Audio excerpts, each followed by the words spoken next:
جربنا اغرب وصفات شفناها على تيك توك، وده الجزء ال11، وبرضه هنقول لكم الوصفات حلوه وتستاهل تجربوها ولا طلعت وجع بطن. فجربنا طاسه الجبنه وتاكوز الفراخ وكوكيز الشوفان والايس كريم بالقهوه وحاجات تانية هتشوفوها دلوقتي.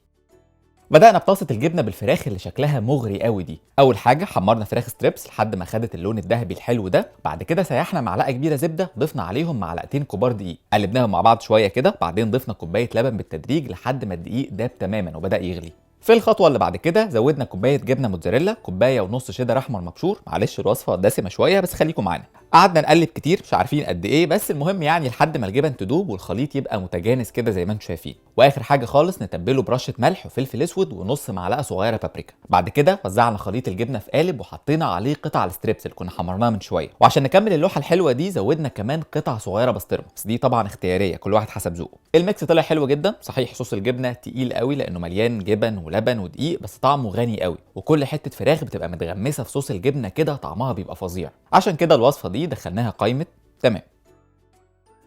جربنا بعد كده ترند كان منتشر جامد على تيك توك، وهو ايس كريم ماكدونالدز مع القهوه، ولو ما تعرفش فهي في الاصل نوع قهوه ايطاليه اسمها افوجاتو. المهم جبنا ايس كريم ساندي فانيليا من غير اي صوصات خالص، وضفنا منه معلقتين كبار على القهوه، في الاخر رشينا فوق شويه نسكافيه كده للتزيين. لما دقنا في الاول كان الايس كريم لسه متماسك شويه في اول الكوبايه، طعم الفانيليا كان مسيطر اكتر من اي حاجه تانية، بس لما ساح بدا طعم القهوه يظهر ويبقى اقوى، وفي الاخر الميكس على بعضه بتاع الايس كريم والقهوه ده ما بيخيبش ظننا ابدا. عشان كده الميكس ده دخلناه قائمه تمام.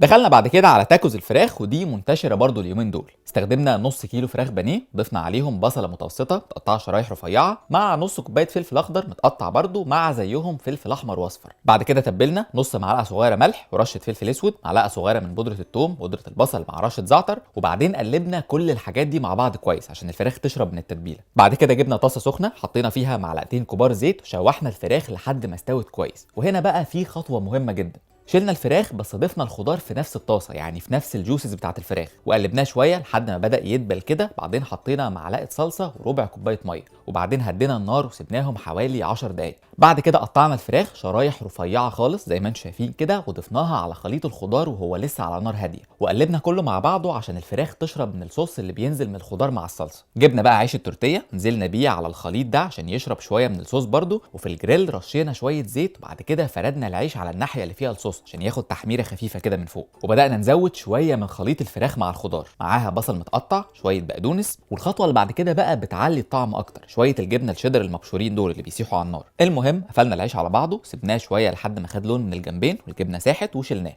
وده كان شكل التاكوز في الاخر، طعم حلو جدا جدا، العيش مقرمش وشارب من التتبيله، والحشو اللي جوه جوسي كده بسبب الصوص بتاع الخضار والصلصه، والفراخ كمان كانت طريه وشاربه من طعم الفلفل. ويعني ما كانش ناقصها حاجه غير شويه بطاطس محمره عشان تبقى اكله غدا مناسبه جدا. عشان كده الوصفه دي دخلناها قائمه تمام. لو بتعمل دايت فالوصفه اللي جايه دي هتحبها جدا، وهي كوكيز الشوفان في المج. خلطنا كوبايه شوفان مع موزتين وبيضتين ورشه فانيليا، ومعاهم نص معلقه صغيره بيكنج صودا ونص كوبايه لبن. هرسنا بقى الكلام ده كله بالبلندر لحد ما بقى خليط ناعم ومتجانس، وبعدين ضفنا عليه رشه قرفه عشان بتدي نكهه حلوه، ووزعنا الخليط في بولات او مجات زي ما انتم عايزين، وزودنا من فوق قطع شوكولاته، وده يعتبر المكون الوحيد اللي مش صحي في الوصفه كلها، وطبعا ممكن تستبدلوها بشوكولاته دارك عادي هتبقى صحيه اكتر. واخر خطوه دخلناهم الفرن على درجه حراره 180 لمده 15 دقيقه. النتيجه بصراحه كانت احلى من توقعاتنا. هي طبعا مش شبه الكوكيز العاديه خالص، ولا برضو شبه الكيك العادي، خصوصا ان ما فيهاش اي سكر، يعني السكر اللي موجود جاي من الموز بس الحقيقه ان طعمها فعلا ظريف وبتشبع كمان، يعني هتحسسك انك اكلت حاجه حلوه من غير سعرات كتير خالص، خصوصا يعني انها مليانه الياف بسبب الشوفان مع الموز، وبرضو فيها بروتين من البيض واللبن. عشان كده الوصفه دي تستاهل تدخل قائمه تمام. دخلنا بعد كده على سناك منتشر برضو على تيك توك وفي الريلز كمان، وهو الفشار بالام ان امز. حطينا شويه زيت في الحله، عليهم كيس ام ان امز شوكولاته طبعا مش السوداني، بعد كده زودنا نص كوبايه ذره فشار، وقلبنا شويه لحد ما الذره بدات تتحول لفشار، وغطيناهم وهدينا النار لحد ما كل الذره يخلص. لما دقنا الموضوع كان لذيذ، طبعا الشوكولاته كانت مغطيه على طعم الفشار خالص، بس نصيحه هنا تخلوا بالكم منها، الموضوع لازم يبقى سريع على قد ما تقدروا، لان الشوكولاته لما بتطول شويه على النار في جزء منها بيتحرق. فاحنا اتحرق معانا شويه حاجات بسيطه كده، طعمها كان وحش بصراحه، بس باقي الفشار طعمه كان حلو جدا. عشان كده الوصفه دي دخلناها قائمه تمام.